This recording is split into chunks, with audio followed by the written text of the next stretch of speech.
This episode is sponsored by the original jojoba company. I believe that massage therapists should only be using the highest quality products because our clients deserve it and we deserve it. I've been using jojoba for years because it doesn't go rancid. It doesn't contain triglycerides like many other products do, so it won't go bad. Also, jojoba is non-allergenic, so I can use it on any client and every client without being concerned about an allergic reaction, and it doesn't clog pores. So if you have a client that's prone to acne breakouts, jojoba will not cause a reaction. In fact, jojoba can help to clean out and clear the pores. You, my friends, can get 20% off when you shop through our link, massagebusinessblueprint.com/jojoba.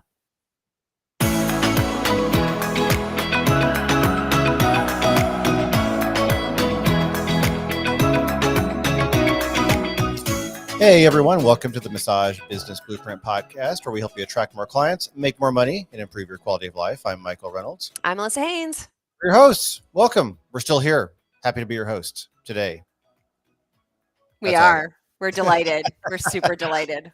I love pressing that button right when you're done. I like this new live format we're doing because like you do the pre-roll and then I have this big purple button on the soundboard that you can't see that I get to like press. And when I press it's like, boom, the music starts. It's a lot of fun. I just wanted to let you know I'm having fun with this new setup we have because that big purple button just fun to smash. So that's what Make you feel powerful? It does. It's like boom, sound, music. I like it.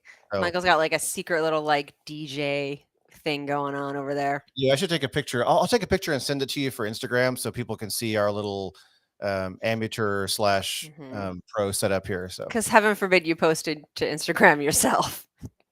Heaven forbid you logged into our Instagram. Yeah, I never post to the our Blueprint Instagram because I recently got the password to it, so I guess I should do that. Oh, I'm very proud of you, Michael. What are you reading? On LastPass, you shared it with me. What am I reading in LastPass? What am I reading this week? Sorry, I was talking about LastPass and my brain short-circuited. So I feel like usually you share interesting, fun things you're reading, and I share really boring, dry, sometimes morbid things I'm reading. But what I'm reading right now is how to name a beneficiary for your LLC. If something happens to you, if you die, for example. So I was getting into this because we have an article coming out for ABMP. I think it's scheduled for the fall or maybe late summer on like putting together a get hit by a bus file for your business, like what to do if something happens to you, if you're incapacitated or you pass, and what happens to your business, who can, how to give someone access to things. And it got me down this rabbit hole of saying, hey, I need to really kind of refresh on what the options are for naming beneficiaries for your business. Obviously, someone operational to get access is important, but who actually gets ownership of your business? And so I've been reading a couple articles from various law firms about this. And there are various ways to do it. And then we're not going to dig into it all today. Maybe we'll turn this into a whole episode. That might be a good idea. But basically, it's important to take a look at how your business ownership will pass in the event of your death. So a lot of ways to do it. One of the least efficient ways is through a will, because that goes through probate. It can take months. There's expenses and costs. And in the meantime, your business kind of comes to a halt while the courts sort everything out through probate. So that is typically the least desirable way. But one of the more efficient ways is to update your operating agreement to name a beneficiary in your business operating agreement, like your LLC agreement, for example. Also, many states will allow you to do what's called a transfer on death deed for various assets, including a business. You can often do it for things like your home or for a vehicle, but you can also do it in many states if they allow it for a business, which means that if you die, then assets like your home, your car, and your business immediately pass to your beneficiary, as in the ownership passes without going through courts or probate. So it's instant and efficient. So I've been reading more about the details of ins and outs of some of the better ways to do that. So as exciting as that sounds, that's what I've been reading. Riveting. Actually, Yeah. we should dedicate an episode to that because now I'm kind of almost interested in it. Yeah, almost. Don't get carried away here, but it's somewhat interesting. So I have been reading. Last week, I read a book called I Love You So Mochi, and it's by the author Sarah Kuhn. And I shared From Little Tokyo with Love or something like that a couple of weeks ago, which is another book by the same author. And it is a story of a young woman, Kimi Nakamura, who goes to Japan to spend a couple of weeks with her grandparents, who she had not met in person before, and kind of her little evolution through what she's going to do with the rest of her life. She's a senior in high school, and her parents have some expectations of her, and she has some changing expectations for herself. And it's just a very sweet story of her learning more about her culture and meeting some friends in Japan and connecting with her grandparents. And it's a very sweet, not crazy long story that gave me a little life last week when I was super sick. So I special place in my heart for this book. Well, that sounds lovely. It was really sweet. It was just a sweet book. It was nice. Yeah, that's what we've been reading. What's next? All right. What's next, you ask, is a shout out to ABMP. Yay! ABMP, thanks for being a sponsor of our podcast. Let's talk about one of the many, many benefits of ABMP. Let's talk about their magazine, Massage and Bodywork Magazine, since Michael mentioned it a little while ago. It is indeed an award-winning magazine, and you get it in print if you're an ABMP member, but it's also available free to everyone at massageandbodyworkdigital.com. We have a column, the Blueprint for Success column, in every issue. And there is a regular column written by Ruth Werner about various pathologies and how we handle them in massage. It is a fantastic feature or column, plus all kinds of relevant, important, current articles on techniques, in-depth features, and lots of video tie-ins to cover the issues that matter most to professional body workers. You can check it out at massageandbodyworkdigital.com, or keep an eye on your mailbox if you're an ABP member. I'm gonna cough. Sorry, thought I was over this. Was gonna try to not cough during this episode. So yeah, check your mailbox if you're an ABMP member, because you probably got an issue that just came or is coming soon. And everyone can check it out at massageandbodyworkdigital.com. Thanks, ABMP. All right. You have a fun topic today, managing dual relationships. Yeah. So this is cool. Let me flip my page to get to the right notes here. And I am going to take a sip. So I can try to not cough during this portion of the episode. Trying real hard. We had a really wonderful question asked in our mastermind community. And very specifically, it was asked by someone who is wrapping up their schooling and going to be venturing out as an actual massage therapist. So there's a few student related notes in here, but all of this applies to everybody. You can make it work. So what our friend asked is, what should I keep in mind in terms of dual relationship as I plan to work on my sparring partners and coaches at the MMA gyms in the area? And this is someone who obviously has been involved in MMA and related martial arts and gyms and stuff in their area. And it was such a great dual relationships is such an interesting topic. We've covered it a few times. I wanted to cover it from a slightly different angle. We got some wonderful thoughts from some of our members that I added in here. And here's what I got. My initial gut when I read this question, I was like, clarity, boundaries, confidentiality.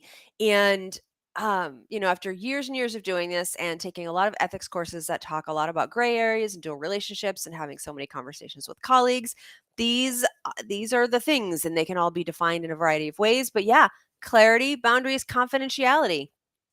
Let's start with clarity. Be super, super clear about what your arrangement is with any of these clients with whom you also have another kind of relationship. What your arrangement is as a student and what that relationship will be like once you are licensed and legit, as in I'm not practicing anymore. So that might sound like when you're talking to somebody that you are going to do some practice sessions on as a student, it might sound something like, while I'm a student, my practice sessions are at no charge. I'm not sure exactly what my pricing is going to be when I graduate, but I'll keep you in the loop as my business plans progress. This lays a really nice foundation. It's super proactive so that you don't end up in a situation where you've been given someone free massage for a year and then you graduate and you're not sure how to tell them you're going to have to charge them now. If you can do that before you start practicing on them, that's ideal. we have solutions if that didn't happen. We'll get there. Boundaries in that really consider the power structure in this relationship and how you're going to handle it. So if there is a coach that you respect and that is usually having some kind of authority over you as you are their student in class. So if a student that you respect asks for a session, one, are you going to feel comfortable working on them? Are you going to be able to kind of flip and adjust that power differential? But also, what if that person who you really respect is like, hey, do you have any appointments on Saturday afternoon? I'd love to get in after class. If you don't work Saturday afternoons, what are you going to say there? And this is something to think about ahead of time. Just assume that you're going to have these uncomfortable situations and think ahead about how you want to respond so that you have something in your head and you've considered this. So, if you are going to be someone who holds firm to your assigned schedule, the schedule you have given yourself to work in your massage business, you got to come up with a good answer. If you're not going to work Saturday afternoons, are you going to say yes just because you kind of worship this person and typically they have like some sense of authority over you? Or are you going to be able to say, oh, I'm sorry, I don't have Saturday afternoon appointments. Do you want the link to my scheduling page so you can find something that'll fit into your schedule? Like, can you do that? Or are you going to feel obligated or weird and make exceptions? This is a really important boundary. What boundaries are you going to be cool holding? What do you need to practice? And what are you going to do if you find that there's a boundary being, violated and you're really uncomfortable with that? All things you want to think ahead about. You're not going to handle all of these things perfectly. You're just not. You're going to end up in uncomfortable situations, but knowing that ahead of time and knowing that will help you find a way out might be helpful. One of our members noted, and this has been noted a lot of times, and I so appreciate it. Is it okay to not trade and barter? Yeah, it is absolutely okay to not trade and barter. And a lot of people, as you start up your business, might offer this to you.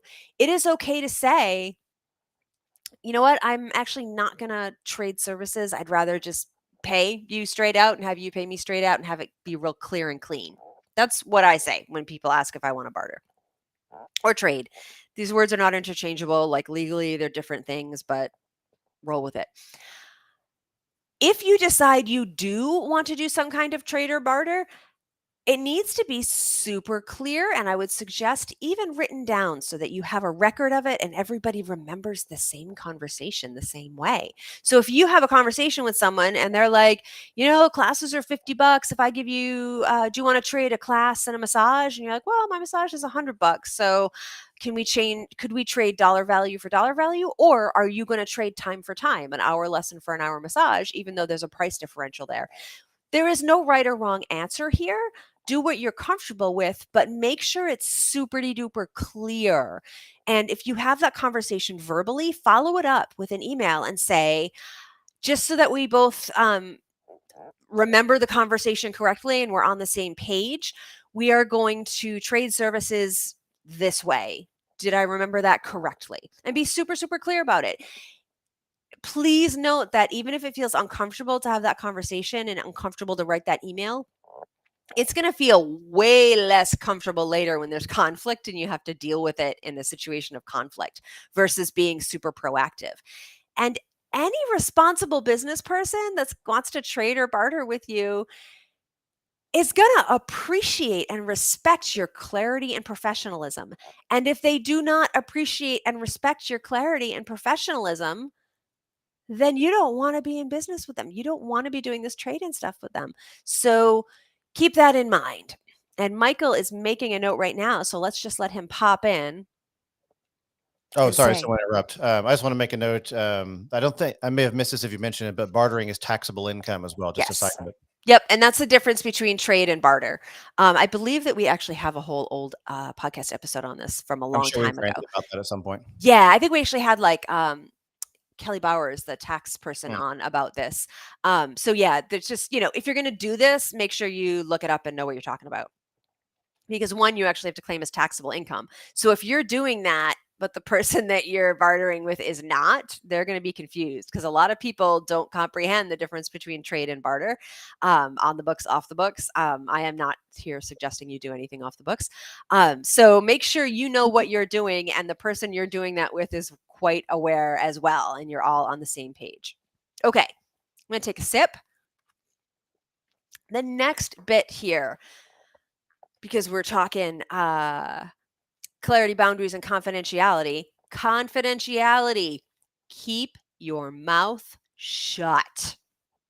In the massage room, do not initiate conversation as if you are hanging out socially with this person or in a class with them or having conversation about whatever, your martial arts. If they initiate conversation, and they do it a lot, if you're comfortable with that, great. You also might want to say, listen, I'm happy to chat, but I never want you to feel like you have to be social during your massage. So the amount of talking is up to you. I'm not going to initiate conversation. And you can change your mind with every session. And I do this even like with people, the clients I don't know. If someone is really chatty in their massage, I make sure after the massage I say to them, listen, it was a delight to chat and get to know you, but I don't want you to feel like every time you come in, you have to be chatty. I will not initiate conversation during your massage. And I want you to be aware of that, because this is your time and it can be whatever you want it to be. I do that with anyone. If any client who is chatty, especially if they've come to see me a few times and haven't been, and then all of a sudden they're chatty, sometimes there's a reason for that.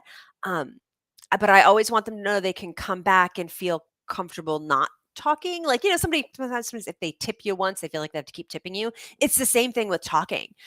So don't be shy about addressing that proactively and saying, it was lovely to chat with you, but I don't ever want you to feel like that's necessary. Just because you're my friend doesn't mean you can't have a quiet massage. Outside of the massage room, be super mindful that you are not mentioning their massage care in front of anyone else. So if you're standing around the gym after class, don't look at your coach and be like, hey, it looks like that shoulder's moving better since your massage. That is super inappropriate. If the coach initiates that topic and says, hey, around other people, and says, hey, my shoulder feels really great today. Thank you for that treatment.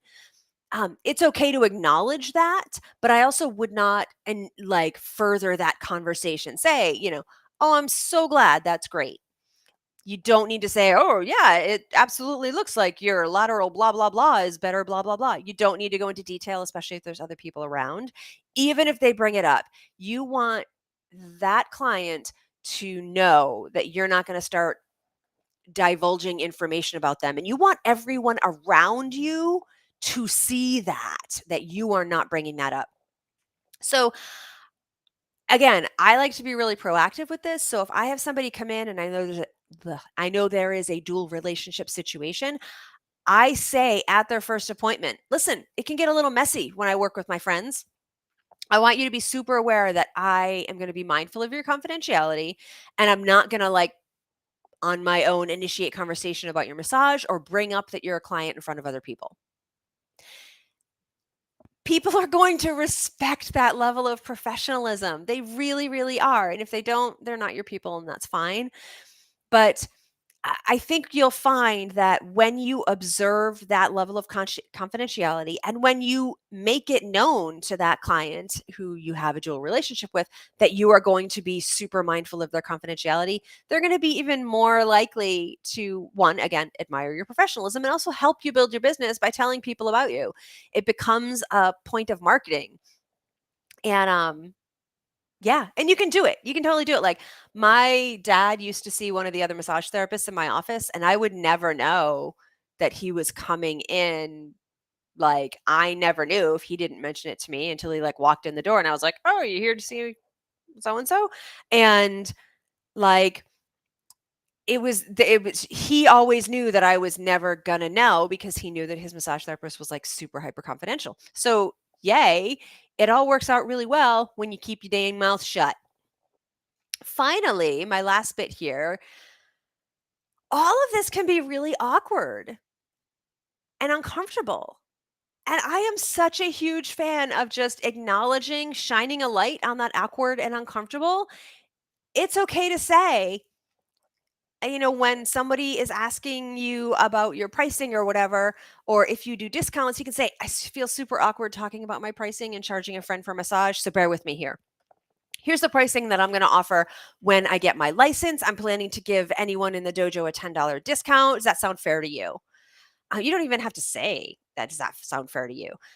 Or if someone's kind of asking about wanting to be your client and they're worried about it being awkward, or you're worried about being awkward, it's okay to say it feels really awkward to be like, let me say, I'm sorry, I'm going to start again, because this is actually because I started my business in the town I grew up in. Like, I would have old teachers come to me for massage, or people I went to high school with but didn't know really well. And after a few times, I realized, like, listen, it can feel really awkward that, like, we used to be in high school together and now I'm going to tell you how to undress for your massage. But here's the shtick that I tell every client, and you are every client. So here we go. And then I'd give them, my shtick. It feels really weird. I actually have seen 5 or 6 teachers or admin, staff, faculty from my old high school, and every time it was so weird for like 10 seconds, and then it wasn't. And they're really some of the most lovely clients I've ever had, and to be able to have like an adult like therapeutic relationship, and also some friendships with some teachers and some people who used to have like position of authority over me in one way or another, is super awkward, but also really, really wonderful, and will help you grow as a professional and as a human. So that is my final note. Just acknowledge that it's weird, because it is, and then everybody can move past it. And that is what I have to say. Awesome. Really good stuff. We have some comments here on Facebook. So Leslie's first comment from Facebook here says, I feel like this particular scenario's power differentials could be difficult to wrestle with. Thanks, Leslie. Leslie On is brand. awful punny for this early in the morning. On brand for Leslie. Bless All right. you. And then also, Leslie has a second follow up saying, the few times I've bartered for bigger items, there have been actual physical gift cards involved. Yeah, absolutely. And that can be a really good way if you're going to barter with somebody, like, I don't know, for whatever, a car detailing that's worth $150. You give them $150 worth of gift card, and they can do whatever they want with it. And yeah, that can be super, super helpful it keeps it real clean. And then they can just schedule like a regular client and apply that gift card to it, or they can give it to somebody, and then there's no weirdness or like cancellations about it. Like, it makes it nice and clean. And Marcy, also on Facebook, joins us to say, good morning, late to the party today. 80% of my clients live within 5 miles of my clinic. I try to not even acknowledge them during accidental meetings inside grocery stores, restaurants, Starbucks, etc. No one needs to know. Word. I feel like I have mastered like the smile and nod. It's just a smile and a nod that would be friendly, even if it was just a stranger who you happen to make eye contact with, but does not further initiate any conversation or anything. If a client walks up to me and is like, hey, Alyssa, I will say hello. I don't say, this is my client. I had a wonderful experience when I was in college where I was out to eat with a friend, and in walked like my therapist, like my mental health therapist, with her daughter. And I looked up and caught her eye, and you're surprised to see someone, your healthcare practitioner out in the wild. And she was walking right by. So there was no avoiding. And she was so graceful about it. She stopped and she said, "Oh, hello, Alyssa. It's so nice to see you." And I was like, "Oh, it's nice to see you too." She went, "This is my daughter, Sarah." And I was like, "Oh, this is my friend so-and-so." And she's like, "Well, it's nice to see you," and went and sat down. Like, that was it. Like, she didn't even need to introduce her daughter, except I think she'd mentioned she had one. So I knew she had a kid. And, but like, she was just so graceful about it that it was like, it really has informed how I handle meeting people out in the wild. But yeah, you can just say hello, and you don't have to say how you know somebody, or you don't have to introduce the person you're with. And it works really well. Just takes a little practice, like everything. Lovely. Well, thank you. Is that all the comments? I wasn't watching, so I don't know if I missed any. That's all the comments for now. Absolutely. Well, All good right. morning, Leslie and Marcy. Thanks for joining us. Thanks for joining us. Indeed. What do we got? 4 quick tips. Let's give a shout out to our last sponsor, Happy Face. Yay! And I can say that I personally have experienced the beauty of Happy Face when I got a massage last week, just as I was starting to get congested. I gotta tell you, it is indeed the most comfy face cradle, so you can give the most relaxing massage of your client's life. There is an innovative heart-shaped design of the cushion that means no sinus pressure, no eye pressure, no need to adjust mid-massage. No wrecking people's makeup or their fake lashes or their real lashes. Made in the USA, Happy Face is seamless with an easy to clean surface, and it's about the same dimensions as all the other face cradles, so it's going to fit your face cradle frame. All of your face cradle covers are going to fit. It's got a full Velcro back so it sticks where you put it. And you can get 20% off your entire purchase at massagebusinessblueprint.com/happyface. Use code MassageBB at checkout, but you'll see all that information at massagebusinessblueprint.com/happyface. I've also experienced Happy Face. It is much more comfortable than the traditional face cradle. I That's will agree. right. You got one to gift to your massage therapist, and it turned out she had one already. You did. So I've got one sitting here in my office that is at Nice. home. So if anyone out Shout there, out to Emily. It was Emily, right? Is that your massage Mhm. therapist? She's the Yep, best. she is. She is amazing. All right, quick tips. I don't have one, so you go. And I love yours. I figured you would. So my quick tip today is for men. And I'm going to preface it by saying that one thing I've really been trying to do over the years, and I'm hopefully getting better and better at this all the time, is to listen and pay attention more, especially from my position of privilege. Um, so that really helps me. Often instinctively, we have a lot, it's easy to argue and debate and, argue, especially online and things. And I find that I just learn a lot more by listening. So, one of the things I listen for is people that are, that don't have the same privilege as me, women, minorities, et cetera, speaking out and explaining how what their experiences are. And there was a woman on Twitter recently. I don't know, or someone I follow, or maybe retweeted by someone I follow. And her advice was, men, watch if the first response to everything a woman tells you is to refute, say no, or something negative. There was more to it, but that's kind of the gist of the advice. And there were a lot of comments with it, and a few other kind of bits of feedback throughout the thread. And it really is a thing. It's exhausting for women often, because as men, a lot of us instinctively, just when a woman says something, we just immediately want to debate or fight it or say no, or refute it or say something negative. And this happens to women all the time, and it can be very exhausting for women in the workplace and social situations, etc. So my quick tip today is for men. Start paying attention. Just pay attention that, if a woman says something, if your first response is to refute it, to say no, to debate or fight with them, see if you notice yourself doing this, and if so, work to correct that. It's a good tip. I actually have to say, this is like one of the more masculine tendencies that I tend to take on. I tend to be super, like, initially contrary to people. And somebody said What? to, You I know. know. And somebody said to me once, like, listen, what do you get out of being immediately contrary? And I'm, oh, yeah, I don't know. It's something I actually have to like really work on. It is one of my more less desirable characteristics. But yeah, there you go. Thank you for that tip. It was really good. Yeah, there you go. All That's right. everything. I think that's what we got for today.